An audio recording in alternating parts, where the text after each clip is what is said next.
Okay, this is part two. The last part of the video, we did all of this and we talked about recursive formulas for arithmetic sequences.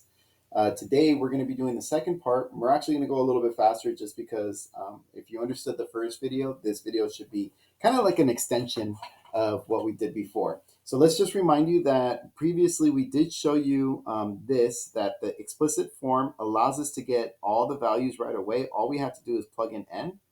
And what we're going to be focused on today is the recursive formula, but this time not for arithmetic sequences, but for geometric sequences. Notice, and hopefully this makes sense, a little bit more sense than before. This says, in order for you to get your nth term on a geometric sequence using the recursive formula, you need to get the previous term and you need to multiply it by your common ratio, which makes sense because you're basically multiplying by something since it's geometric. Just take your previous term and multiply it by that something.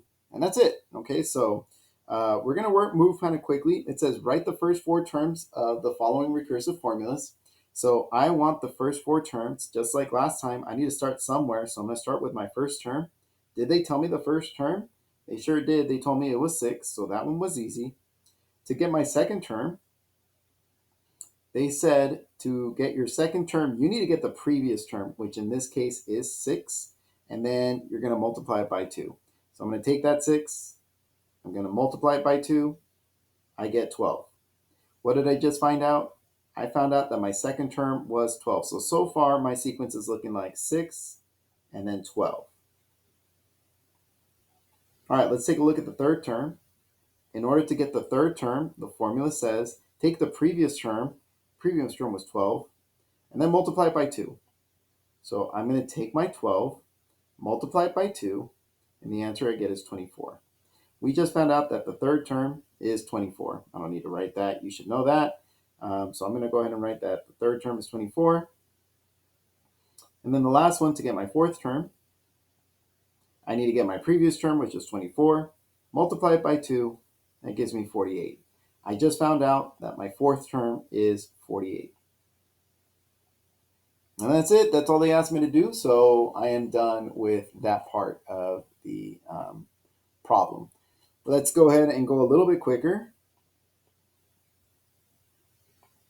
In this case, they said my first term is 2, and then to get the nth term, you take the previous term, multiply it by -3. Just remember, if you weren't aware on the video, we said that n minus 1 meant the previous term. So first term, they told me the answer was 2. Super easy. Second term, not as easy, but not that difficult either. To get the second term, you take the previous term. The previous term was 2, and then we multiply it by -3. So I'm going to take the 2, I'm going to multiply it by -3, and that gives me a -6. So far my sequence looks like 2, then -6. To get my third term, I'm going to take my previous term, which is -6, and I'm going to multiply by my common ratio, which in this case is -3. This becomes a positive 18. So my third term is 18. And then I'm running out of space. Let me go ahead and do it right here. And lastly, to get my fourth term, I'm going to get my previous term. Well, my previous term was 18. I'm going to multiply that by -3, and that gives me a -54. I want you to notice that when you have a common ratio that's a negative number, then your numbers do some really real weird things. They start flipping back and forth like positive, negative, positive, negative. That's because a negative times a negative becomes a positive, and then when you take that positive and multiply it by a negative, it becomes a negative again. So it does this weird flip-floppy thing, okay, because you're multiplying by that negative. All right, let's go ahead and talk about the last one. Ooh, the last one I have oh no, I got a lot of space. First term, they told me, was 5. Second term, they told me take the previous term, multiply it by 6. That means I need to take that 5 and multiply it by 6. It gives me 30. So far, my sequence looks like 5, 30. To get my third term, I need my previous term, which is 30. I'm going to multiply that by 6, and I get 180. And to get my last term, which in this case is going to be my fourth term, I need to take my previous term, which is 180, multiply it by 6, and I get 1080.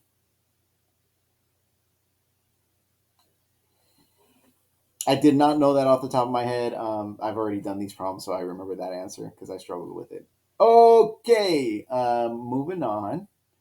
It says, example, write the first four terms of the explicit formula.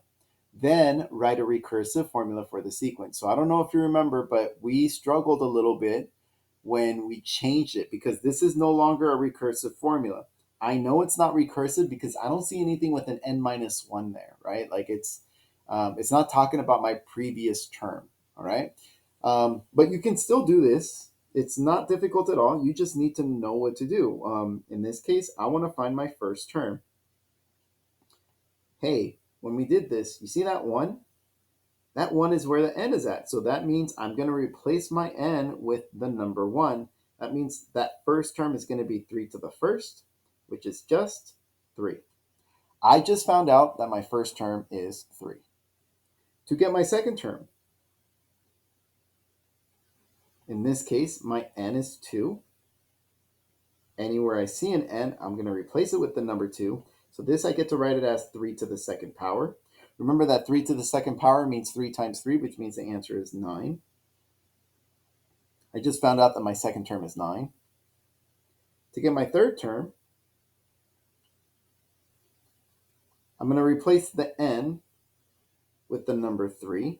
Be careful on this one. 3 to the third power means 3 times 3 times 3. I know 3 times 3 is 9. And then when I multiply that by 3, the answer I get is 27. Then the last one is going to be a to the fourth means 3 to the fourth. 3 times 3 is 9, times 3 is 27, times another 3 is 81. Or you can plug it into your calculator and just write 3 to the fourth. You should get an answer of 81. So I know my sequence is 3, 9, 27, 81. What is happening here? Well, it looks like I am multiplying by 3. That means my common ratio is 3. I did the first part, which was write the first four terms of the explicit formula. I did. There's the first four terms. Then I need to write a recursive formula. Remember that a recursive formula has two parts to it. You need to tell me first, where did we start? I started with my first term of 3. That is the first part of a recursive formula.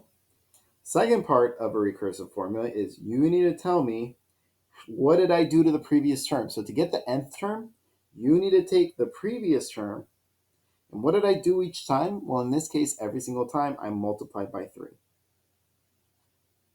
That is the second part of the recursive formula. And we are done.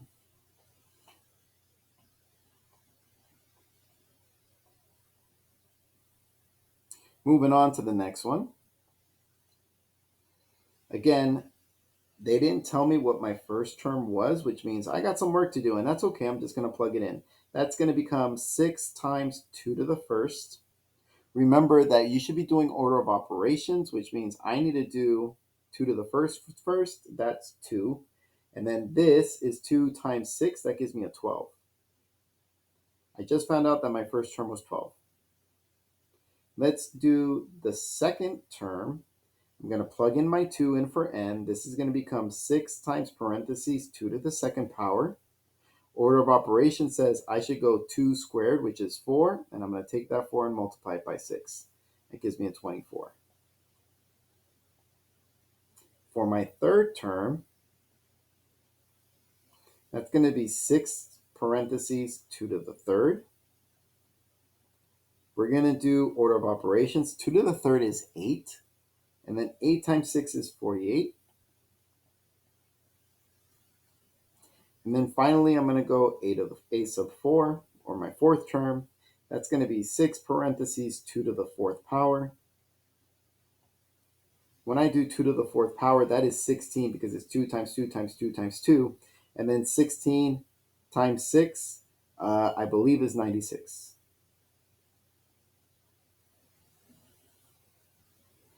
Okay, my sequence looks like 12, 24, 48, 96. Now that I have my sequence, I'm going to go ahead and write my recursive formula. Remember, to write your recursive formula, there's two parts to it. First part, you need to write down where we started. We started with the first term of 12. Second part to this is we need to write down what's happening to get my nth term. So to get my nth term, I took my previous term. We did not discuss what it was going on each time, but I hope you can tell that this time we're just multiplying by 2 each time. So take your previous term, multiply it by 2.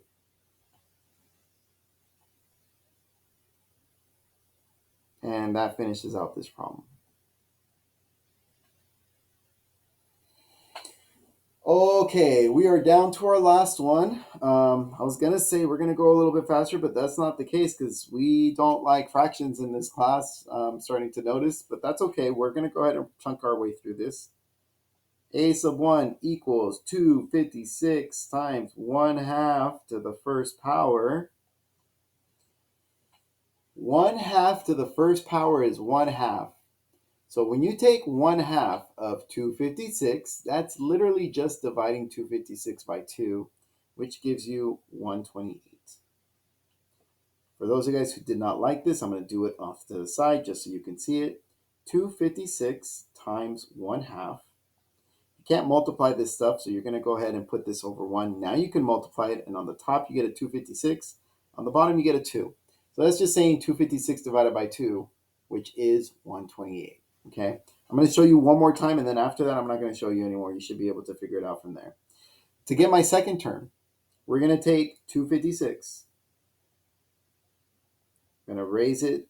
That's going to be times 1/2 to the second power. 1/2 to the second power.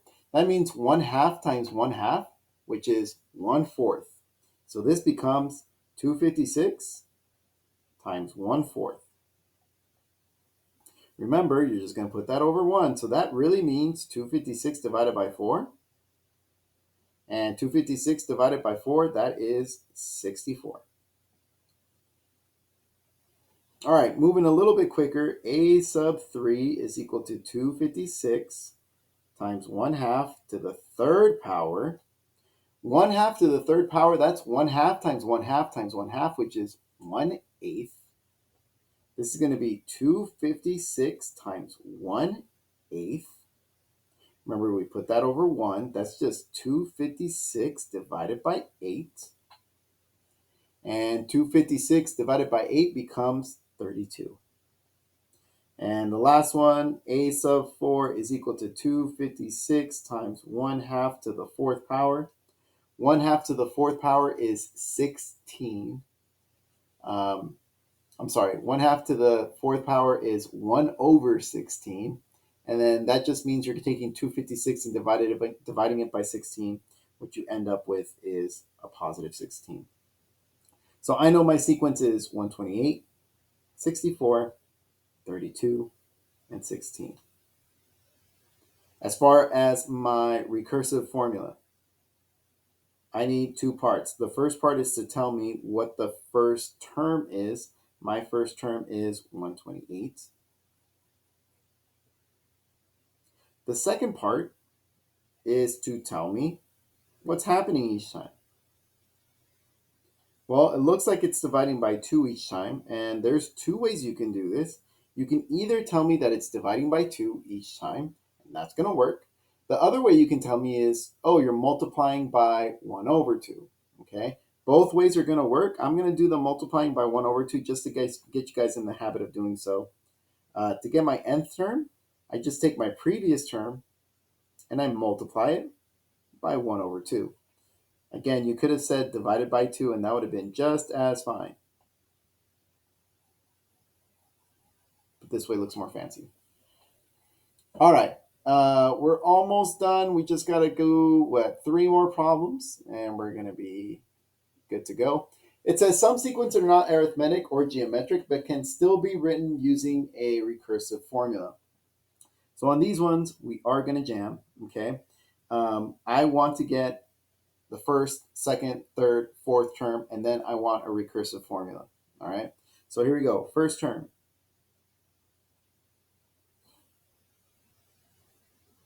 Sorry, I'm just making sure of the directions. In order for me to get my first term, well, that's just 3.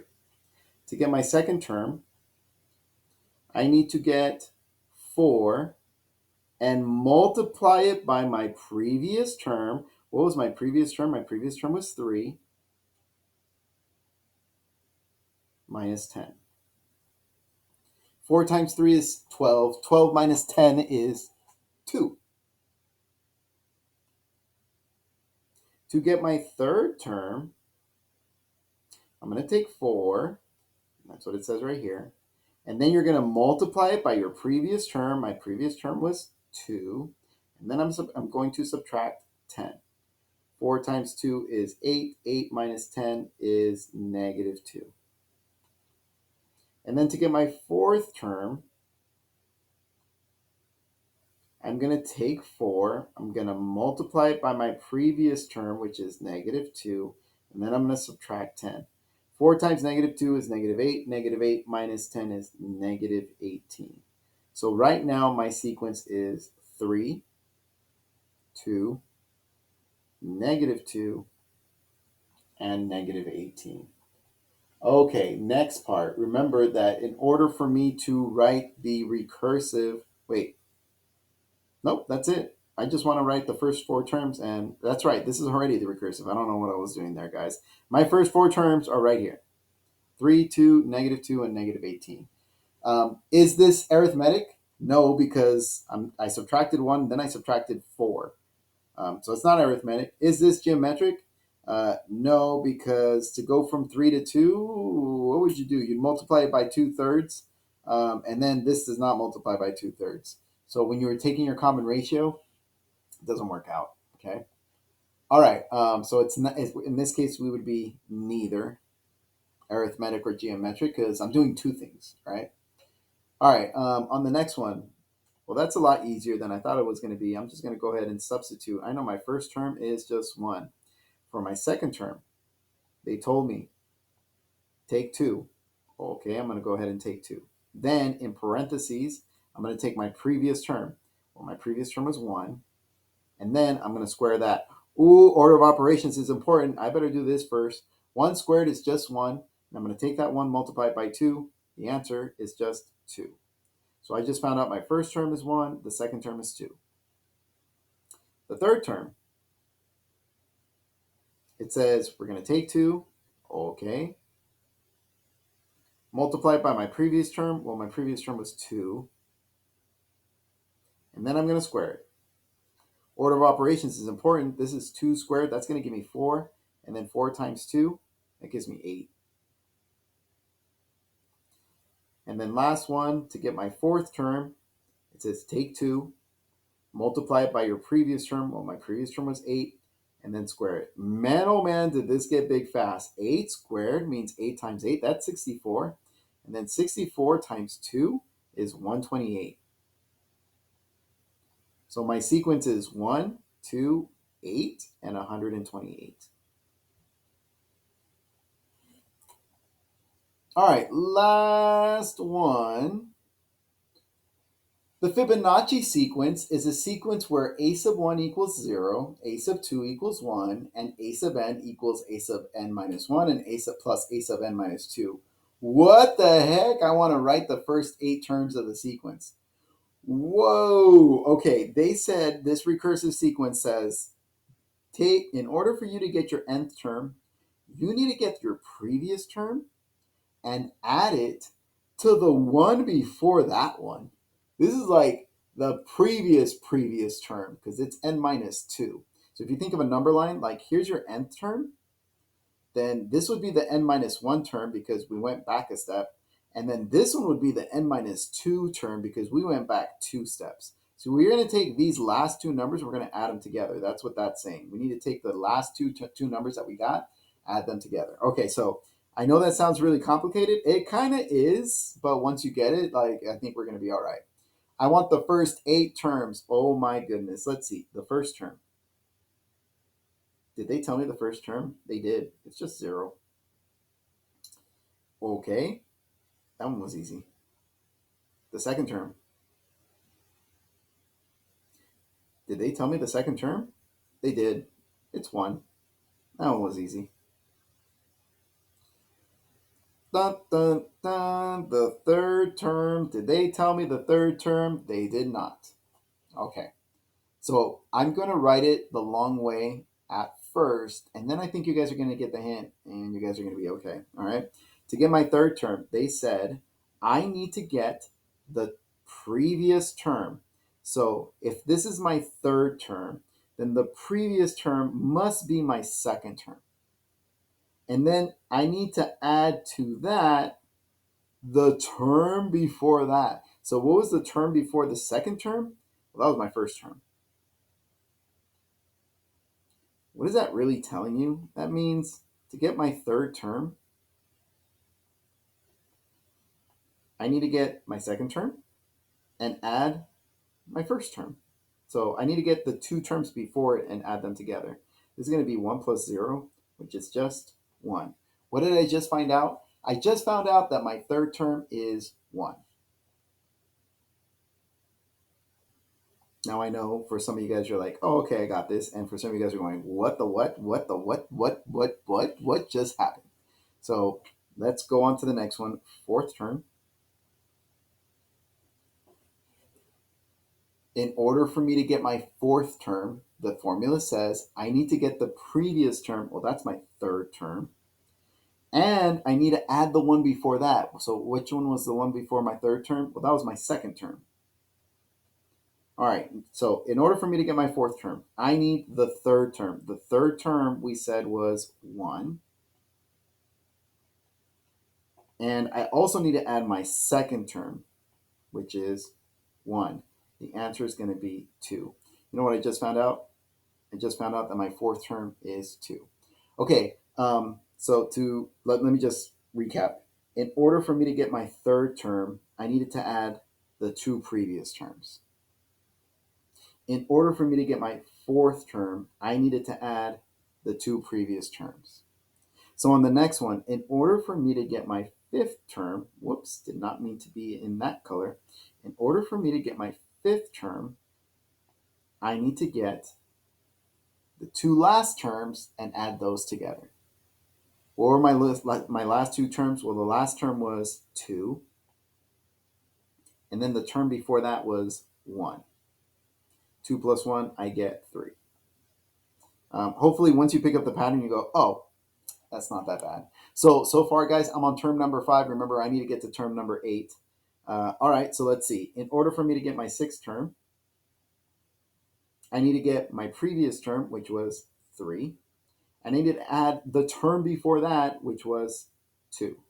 Again, the previous term was 3. The term before that was 2. 3 plus 2, I'm going to get 5. So my 6th term is 5. Almost done.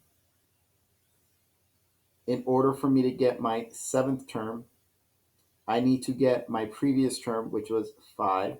And I need to add the term before that, which was 3. The answer is going to be 8. I just found out my 7th term is 8. Oh, we are down to the last one. In order for me to find my 8th term, I need to get my previous term, which was 8, and add the one before that, which was 5. That gives me 13. Okay, so, oh my goodness. Let's go ahead and write down what my sequence looks like. My first term was 0, then 1, then 1, then 2, then 3, then 5, then 8, and 13. Let me just make sure. First term, second term, third term, fourth term, fifth term, sixth term, seventh term, eighth term. These are the first 8 terms. That is all they asked me to do. We are done with the notes for today, and hopefully that made sense. If you have any questions, as always, feel free to ask.